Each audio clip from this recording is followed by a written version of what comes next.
세대주의자들이 주장하는 그 대체 신학의 허구성, 이제 두 번째 시간입니다. 첫 번째 강의 시간에 제가 이제 비판적 입장에서 설명을 했고요. 그래서 이스라엘에서 교회로의 대체가 아니라 옛 언약에서 새 언약으로의 대체다. 오해를 하고 있다. 개혁주의는 이스라엘에서 교회로 대체되었다라고 주장하지는 않아요. 그렇게 주장하는 무리들은 사실 이 카톨릭주의가 좀 있고 또 반유대주의자들이 좀 있고 어떤 짝퉁 신학 짝퉁 개혁주의 짝퉁을 흉내내는 자들이 대체되었다라고 주장하는데 진정한 개혁주의는 대체라는 말을 쓰지 않습니다. 저번 강의에서 말씀드린 것처럼 이신칭의 안에서 유대인이나 이방인이나 하나의 몸을 이루는 제3의 생명체, 유기체인 하나의 몸, 하나의 교회가 된다라는 의미지 이스라엘에서 교회로 대체되었다는 말은 없어요. 그리고 이방인이 주체냐? 절대 아닙니다. 이방인이 주인이냐? 절대 그렇지 않아요. 이방인 똑같이 죄인 아닙니까? 멸망받아야 될 죄인인데 그 이방인은 그냥 이신적으로 하나님의 은혜로 구원을 받는 백성일 뿐이에요. 주도적인 입장이다. 주체가 되지도 않아요. 성경의 입장은 이 주님의 십자가로 피로 말미암아 이 법조문으로 된 계명의 율법을 다 폐하시고 유대인과 이방인이 주님 안에서 하나의 새로운 사람을 지어 화평하게 하시는 그 하나의 교회가 목적이에요. 대체되었다라는 개념 자체가 없어요. 누가 지어낸 말인지 모르겠는데 그 개혁주의의 원래 전통이 아닙니다. 짝퉁입니다. 짝퉁이니까 오해하지 마시고요. 그리고 제가 저번에 또 강의에서 제가 비판한 것은 그 백투더 예루살렘으로 하지 말아라. 백투더 유대인으로 하라. 제가 비판했죠. 그 이유는 뭐냐면 복음은 전 세계에 흩어져 있는 모든 유대인들이 회심하기를 기도하며 그들에게 향하는 것이지 저 지리적인 팔레스틴 땅 이스라엘 국가로 복음이 돌아가는 것은 아무런 의미가 없는 거예요. 즉 성경에서는 특히 로마서 11장에서는 바울이 말하는 이스라엘은 이스라엘 국가라는 개념이 아니에요. 국가의 개념이 아니라 전 세계에 흩어져 있는 모든 이스라엘 백성, 유대교를 신봉하는, 그리고 이 혈통적 유대인은 의미가 없어요. 왜일까요? 한 2000년 동안 유대인들이 흩어져 살면서 100% 순수한 혈통이 있겠습니까? 아니 100% 순수한 유대 혈통이 어디 있어요? 아니 100% 순수한 유대 혈통이 의미가 없지 않습니까? 2000년 동안 전 세계에 흩어져 살았는데 혈통의 의미는 없고요. 그 유대교를 믿는, 유대교를 신봉하는 이제 그러한 유대인으로 보면 쉬워요. 그들이 다시 이방인의 충만한 수가 차면은 그리스도 안으로 돌아온다, 회심한다라고 사도 바울이 말한 것이지 저 팔레스틴에 있는 이스라엘 국가라는 개념이 아닙니다. 그러니까 절대 오해하지 마시고요. 그리고 복음은 전 세계로 확장되고 끝까지 가는 거예요. 끝까지 가고 세상 끝까지 찾아가는 것이 복음이지 다시 예루살렘으로 돌아오는 게 복음이 아닙니다. 예? 예루살렘에 돌아오라는 말은 성경이 없어요. 이 선교사들이 이게 참 이상한 선교사들이 많아요. 이 선교사들의 설교를 신학이 없어요. 선교사들이 복음은 다시 예루살렘으로 돌아간다. 그딴 말은 성경이 없어요. 사도행전 1장 8절 보세요. 오직 성령이 너에게 임하시면 너희가 권능을 받고 예루살렘과 온 유대와 사마리아와 땅 끝까지 이르러 내 증인이 되리라. 언제까지요? 주님이 오실 때까지 땅 끝까지 가는 게 복음이라고요. 다시 예루살렘으로 돌아온다는 말은 주님이 한 적도 없고요. 성경에 그런 말 자체가 없어요. 근데 이상한 사람들이 등장해가지고 다시 복음이 다시 예루살렘으로 돌아가야 된다라고 가르치고 있으니 이것은 성경을 벗어난 가르침 아닙니까? 그 복음은요 땅 끝까지 가는 거예요. 끝까지 가는 거예요. 저 세상 구석구석 네? 복음이 들어가지 않는 세상 끝까지 가는 거예요. 세상 끝까지 구석 가는 것이지 복음은 다시 예루살렘으로 돌아오는 게 아니에요. 그래서 이렇게 끝까지 세상 끝까지 가면은 그때 주님이 오신다는 얘기예요. 그리고 복음은 유대인의 회심은 전 세계에 흩어져 있는 모든 유대인들에게 가는 거예요. 예루살렘으로 가라는 말이 아니라. 그러므로 백투더 예루살렘 운동은 비성경적이라고 비판했고요. 오히려 백투더 유대인으로 바꿔라.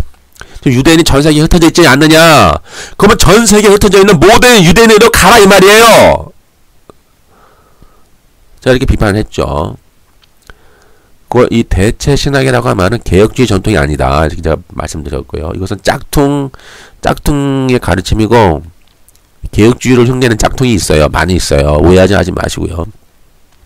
어떤 카톨릭주의들도 있고요. 그 안에 이 반유대주의자들이 있어요. 이 개신교 안에 근본주의자들 가운데서 반유대주의 정서를 갖고 있는 사람들이 있어요.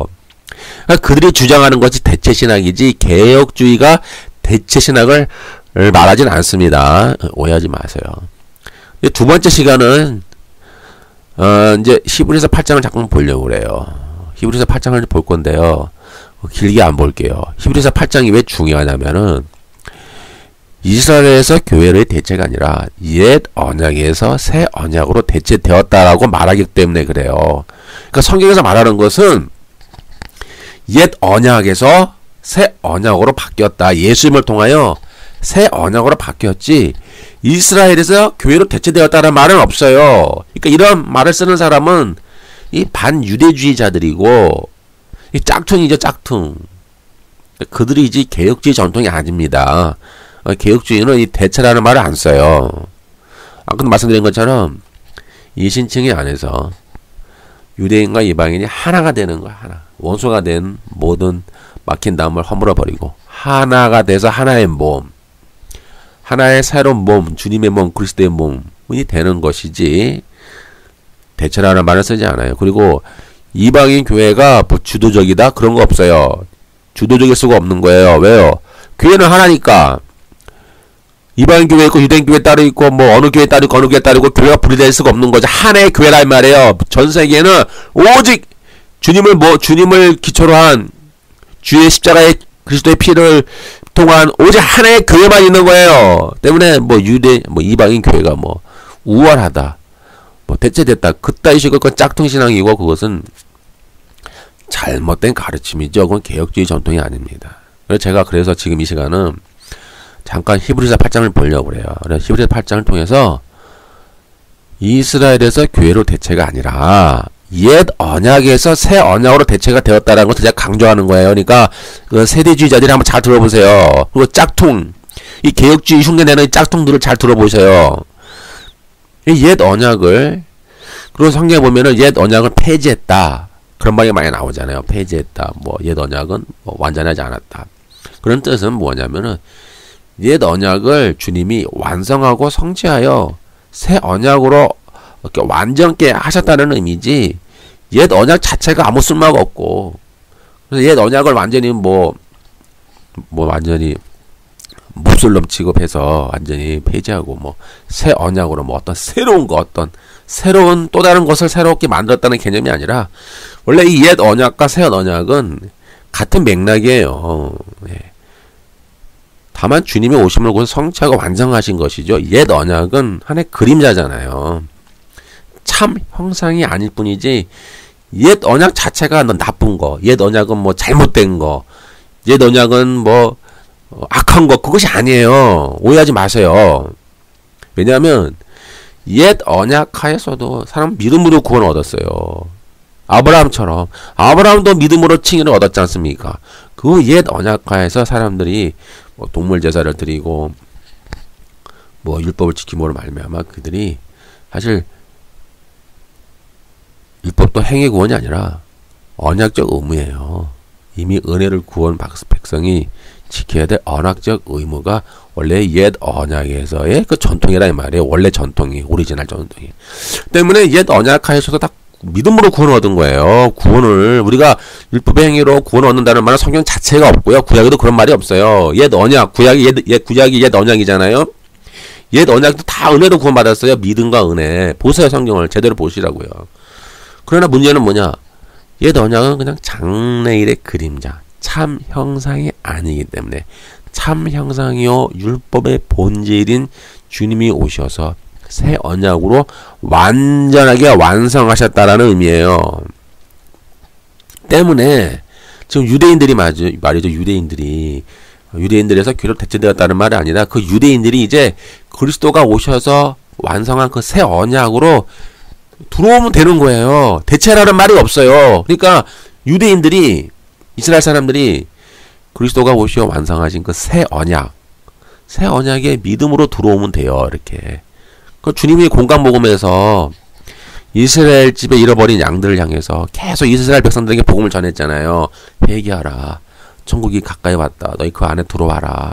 들어와라라고 계속 이렇게 새 언약하의 천국, 하나님 나라의 통치로 계속 들어올 것을 초청하셨어요. 누구에게? 이스라엘 사람들에게 초청한 거예요. 복음서를 보세요. 예수님이 뭐 처음부터 이방인에게 가셨나요? 아니에요. 즉 성경의 가르침은 이스라엘에서 교회로 대체라는 말을 쓰지가 않고요. 그런 개념 자체가 없습니다. 세대주의자도 오해하지 마시고요. 성경이 말하는 것은 옛 언약에서 새 언약으로 대체가 되었으니 이제 유대인들은 예수님을 통해서 완성하신 그 새 언약 안으로 너희들이 믿음을 가지고 들어와라 그 말이에요. 그러니까 이스라엘 유대인들이 새 언약에서 배제된 것이 아니에요. 오해하시면 안 돼요. 배제된 것이 아니라니까요. 오라고 초청을 했어요. 주님이 와라. 회개하고 들어와라라고 했는데 정작 복음서를 봤더니 유대인들은 그걸 거부했죠. 그러니까 유대인들은 예수님을 거부한 거예요. 그리고 새 언약 안에 들어오기를 거부했어요. 스스로가. 그리고 스스로가 옛 언약에 계속 안주했죠. 옛 언약 아래 계속 거하고 있으면서 그들은 그것을 만족했지. 새 언약을 완성하신 그 예수님 안에 들어와서 새 언약으로 들어오기를 거부한 게 그들의 문제인 거예요. 유대인이. 그렇지 뭐 이스라엘에서 교회로 대체되는 것이 아닙니다. 오해하지 마시고요. 이렇게 주장하는 사람은 짝퉁입니다. 이런 근본주의 반유대주의적 그 근본주의자들이 있습니다.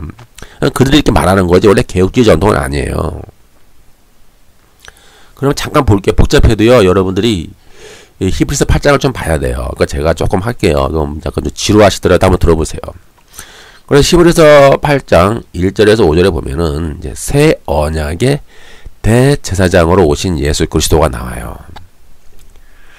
이제 우리는 예수 그리스도를 대제사장으로 모시고 있어요. 예, 구약 사람들은 누구도 그러한 대제사장을 모시지 못했죠.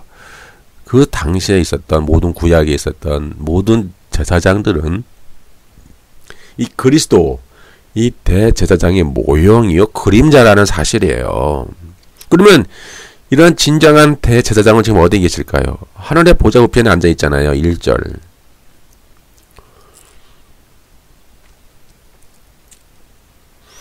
그리고 이 대제사장이신 그리스도께서 섬기는 성전은 어떤 것일까요?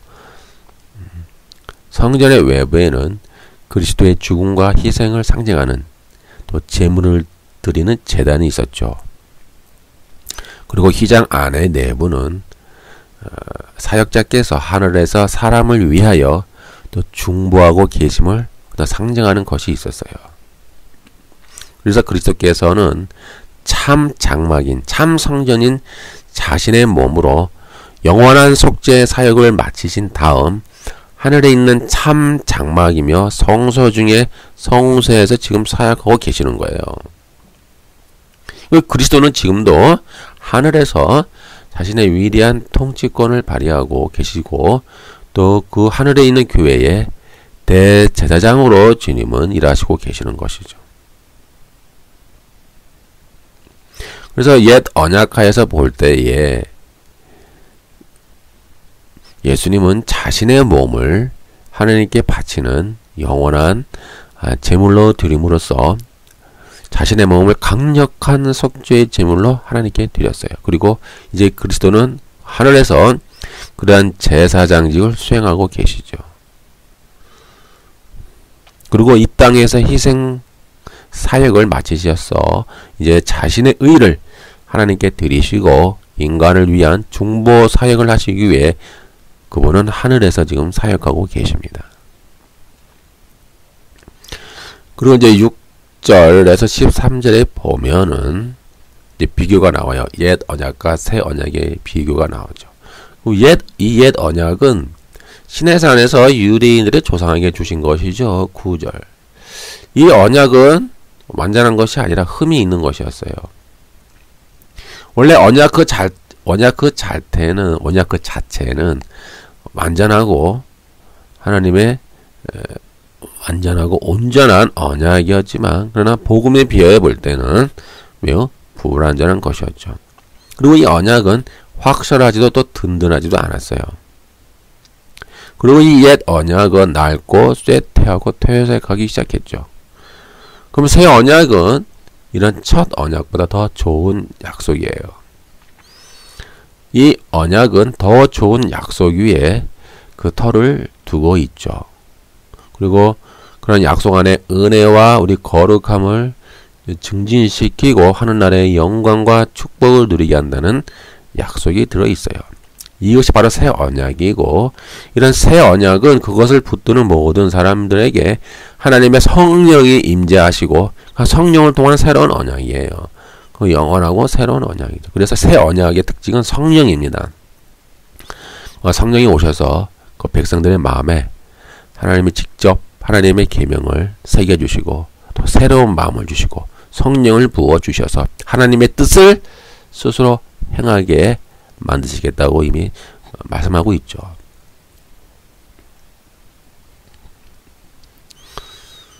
그래서 보면은 성령을 통하여 내 법을 그들의 생각에 두고 그들의 마음을 이것을 기록하리라. 나는 그들에게 하나님이 되고 그들은 내게 백성이 되리라. 이런 말씀을 하심으로써 이제 하나님과의 언약관계, 성령을 통한 또 이신칭을 통한 언약관계, 아버지와 아들의 관계가 되고 그 언약은 이제 영원히 사라지지 않는 그런 언약이 될 것이며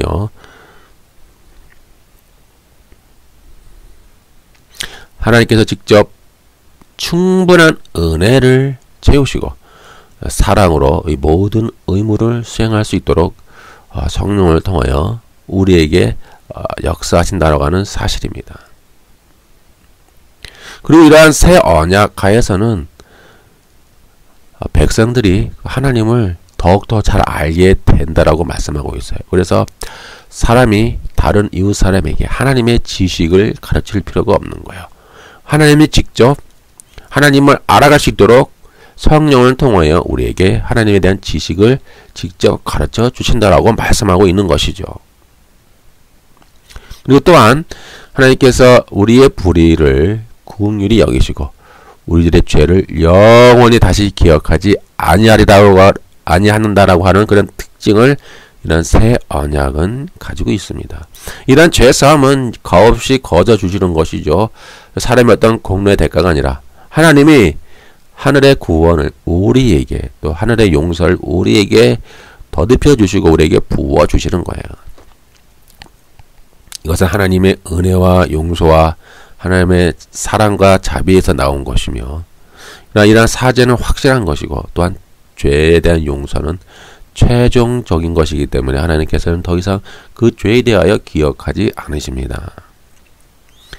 이 용서는 영원전부터 베푸신 하나님의 자비와 긍휼로 인함이며 그 자비는 영원한 효력을 가지고 있습니다. 그렇다고 우리가 마음대로 죄를 지어도 되냐? 아니죠.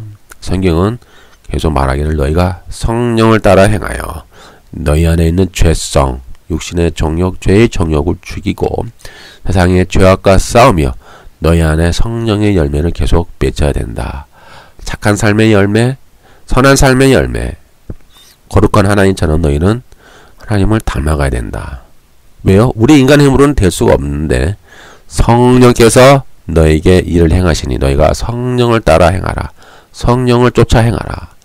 성령과 동행하며 성령의 통치 아래 거하라라고 계속 말씀하고 있으며 그렇게 해야 너희의 구원이 더욱 견고해지고 더 확실해질 것이며 만약 그렇지 않을 경우에 지속적인 죄성에 거하고 성령을 근심하게 만들며 죄의 지배를 받으며 죄성의 통치 아래 우리가 지속적으로 거한다면 우리의 구원은 치명적 상처를 입고 우리는 사망과 심판으로 떨어질 수가 있으니 너희는 조심하고 너희 몸을 쳐서 복종시켜 너희 안에 이미 주어진 그 구원을 이루어 가라 라고 말씀하고 있는 것입니다.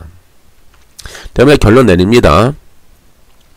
히브리서 10장 1절 율법은 장차 올 좋은 일의 그림자일 뿐이요 장참현상이 아니므로 해마다 늘 드리는 같은 제사로는 나오는 자들을 언제나 온전하게 할 수 없느니라.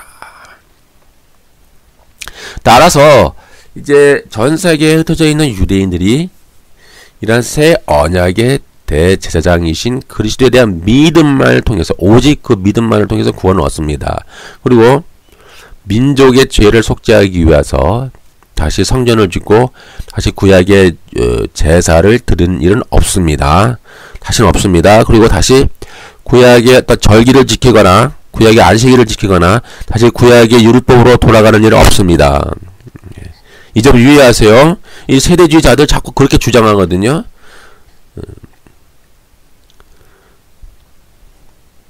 그러니까 이 새 언약의 완성의 효력은 이방인뿐만 아니라 유대인에게도 맺히는 거예요. 유대인에게도 미치는 거예요.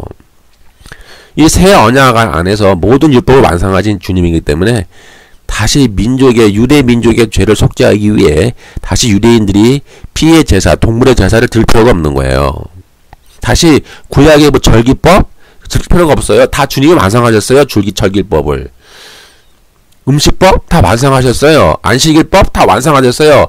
이제 매일매일이 주일입니다. 매일매일 에브리데이 365일이 주일이에요. 어떤 특정한 날에 어떤 의미가 사라졌어요. 때문에 우리는 매일 에브리데이 365일을 거룩한 삶의 제사로 드리고 우리의 삶을 매일매일 우리는 거룩하고 하나님의 뜻에 순종하며 매일매일 살아가야 되는 거예요. 이런 부분은 제가 이미 그 주일과 안식일 그 강의를 해놨으니까 한번 들어보세요. 이제 다음 넘어갑니다. 주님은 이스라엘 집에 잃어버린 양을 구원하기 위해 오셨다. 그 주님은요, 복음서에 보면은 이스라엘 집에 잃어버린 양을 구원하기 위해 오셨어요. 예수님의 공생의 사역도 이 이스라엘 집에 잃어버린 양에게 포커스를 맞춰진 거예요. 예수님의 사후라는 개념이 이상한데, 예수님이 이제 부활하신 이후, 예수님이 하늘에 오르신 이후에 이제 복음이 본격적으로 이방인에게 확대됐죠. 그 전에는 예수님의 공생의 사역은 이스라엘 집에 잃어버린 양에게 모든 사역의 포커스가 그들을 향해서 있는 거예요. 때문에 수많은 이스라엘 백성들이 회개해서 믿음을 가지고 구원을 얻었어요. 오직 믿음이에요, 믿음. 이신칭이라 이 말이에요. 그래서 주님은 제자들을 파송하시면서 이스라엘 집에 어린 양에게 가라라고 명령하셨어요. 다른 데로 가지 마라. 너희는 이스라엘 집에 잃어버린 양에게 먼저 가서 천국에 가까웠으니 회개하고 복음을 믿어라라고 전하라라고 주님이 이렇게 강조하셨어요.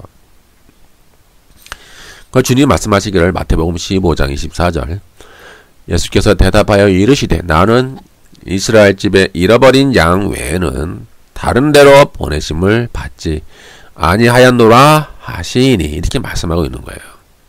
그렇다고 해서 모든 유대인들이 회개하고 믿음을 가진 것은 아니죠. 상당수가 이 장로의 유전, 사람의 계명을 만들어내서 하나님의 율법보다 상위법에 두고 하나님의 율법은 하위법에 두면서 자기의 어떤 행위 구원을 주장하면서 이 하나님과의 그 생명 관계가 이미 끊어져 버렸어요. 하나님의 은혜를 받지 못했어요, 그들은. 그러니까 구원은 뭐예요? 은혜잖아요. 하나님이 위에서 부어주시는 구원. 하나님이 하늘에서 부어주시는 칭의를 먼저 입어야 되잖아요. 그리고 하나님과의 관계가 회복돼야 되잖아요. 근데 이 유대인들은 그런 것이 없었어요. 하나님과의 생명 관계가 이미 끊어져 있었어요. 그 상태에서 그냥 율법만 계속 지키는 거예요. 무조건. 혹시나 구원을 얻을 수 있을까 해서. 이렇게라도 열심히 하면은 혹시나 구원을 얻지 않을까 해서. 그래서 이들이 그 자기의 행위 구원에 빠지고 종교적 위선에 빠진 거예요, 결국은. 이들은 11조 잘 드리고 철저하게 기도하고 자기들의 율법을 철저히 지켰지만 결국 믿음과 신과 의는 버렸어요. 믿음과 자비와 긍휼은 버렸어요. 율법의 본질을 잃어버렸잖아요. 왜요? 하나님과의 관계가 이미 끊어졌으니까. 율법만 지키는 거예요, 무조건. 왜 교회도 그럴 수 있어요. 교회도 하나님과의 우리 관계가, 성도가 하나님과 관계가 제일 중요하잖아요. 하나님과 생명 관계. 하나님과 긴밀한 그런 생명의 관계가 중요한데 그거 단절된 상태에서 교회만 왔다 갔다 하고 헌금 드리고 봉사할 수는 있는 거예요. 똑같아요, 우리도. 그래서 오늘날 현대교회 안에도 이런 수많은 종교적 위선이 있는 거예요. 자기의. 교회 안에도 이렇게 자기의를 내세우고 자기를 주장하잖아요. 내가 이런 사람이야. 내가 얼마나 많은 일을 했는데 내가 없으면 교회는 안 돼. 이렇게 자기 의를 나타내고 내가 어떤 사람인데 감히 이렇게 자기를 주장하게 되는 거예요. 왜요? 하나님과의 관계가 단절됐기 때문에 그러는 거죠. 또 우리가 오해할 수 있는 구절은 이거예요. 마태복음 11장, 마태복음 8장 11절, 12절 이 보면은 또 너에게 이르노니 동서로부터 많은 사람이 이르러 아브라함과 이삭과 야곱과 함께 천국에 앉으려니와 그 나라에 본 자손들은 바깥 어두운 데 쫓겨나 거기서 울며 이를 갈게 되리라. 이 구절을 이 짝퉁들이 자꾸 대체로 이스라엘에서 교회로 대체됐다라고 주장하거든요. 이 짝퉁들이 많이 주장을 해요. 근데 개혁주의는 그렇게 주장하지 않아요. 이 말의 의미는 무엇이냐면은 이스라엘에서 교회로 대체되었다라는 의미가 아니라 복음을 믿지 않은 유대인들이 그들의 죄악으로 말미암아 구원에서 제외되었고 반면 이방인들은 복음을 믿어서 복음을 듣고 믿어서 그들이 구원을 얻었다라는 말이에요. 마찬가지로 이방인들도 복음을 믿지 않으면 다 똑같이 망하는 거예요. 불순종한 이스라엘처럼 똑같이 망하는 거예요. 그러니까 이 9절 마태복음 8장 11절 12절을 이 짝퉁들이 이 반유대주의자들이 이걸 9절을 오해를 해가지고 막 대체를 됐다라고 주장하거든요. 개혁주의 전통이 아니에요. 짝퉁입니다. 이거는 카톨릭주의나 어떤 반유대주의 짝퉁들 근본주의자들 안에 반유대주의자들이 있어요. 그들이 만들어낸 거예요. 대체신학이라고. 근데 개혁주의 전통은 아니에요. 이거는 무슨 얘기냐면은 내가 너희 이스라엘 유대인들에게 복음을 전하지 않았느냐. 그럼 너희는 그걸 받아들이지 않았다. 때문에 그 복음을 받아들이는 이방인들이 수많은 이방인들이 이제 그 천국에 들어온다라는 말을 의미하는 것이지 이스라엘에서 교회로 대체되었다라는 말이 아니에요. 그리고 마찬가지로 이방인은 뭐예요? 똑같은 죄인이에요. 이방인도 믿지 않으면 똑같이 망하는 거예요. 이방인에게 뭐 특별한 게 있어요? 없어요. 이방인은 그냥 믿은 것 뿐이에요. 하나 예수님을 믿은 것 뿐이에요. 그냥 다른 거 없어요. 그렇지는 회개했잖아요. 이방인은 회개하고 믿고 하나님이 부어주시는 구원과 하나님이 부어주시는 생명을 받은 것 뿐이에요. 이방인들 아무런 그들에게 잘난 것이 없어요. 이방인들이 뭐 내세울 게 뭐가 있습니까? 이방 교회가 뭐 우월함이 있나요? 유대인들에 비해서 이방인 교회가 우월할 게 뭐가 있어요? 똑같은 죄인인데 똑같이 타락해서 멸망받을 죽어야 될 인간이라 이 말이에요. 죄인의 인간이 뭘 우월감이 있습니까? 회개하지 않으면 유대인도 망하고 이방인도 망하는 거예요. 똑같은 죄인이니까 똑같이 망한다고요. 반면 복음을 받아들이고 회개하고 믿으면은 이방인도 구원을 얻고 유대인도 구원을 얻는 거예요. 똑같은 거예요. 차별이 없어요. 이방인에게 더 우월함이 있어. 뭐 교회에 더 우월함이 있어. 그렇게 주장하는 자들은 이건 악한 자들이에요. 이들은 반유대주의 자들이에요.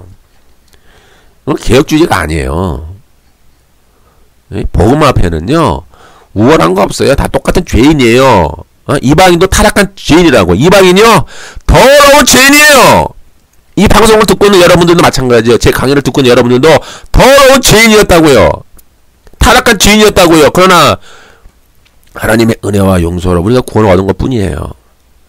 우리 이방인들 아무 내세울 것도 없어요. 우리들 자랑할 게 무엇이 있어요? 잘한 것이 무엇이 있나요? 우리가. 근데 왜 우월감을 가져야 되죠? 아니, 유대인에 대해서 우리가 우월감을 가질 필요가 없는 거예요. 착각하지 마세요. 이 이방인 교회 착각하지 마시라고요. 그리고 대체되지 않았어요. 그냥 하나의 교회를 이루는 거예요. 이신칭 안에서 유대인과 이방인이 하나의 몸, 제3의 하나의 생명체, 하나의 유기체, 하나의 완전한 그리스도의 몸을 이루는 것이에요.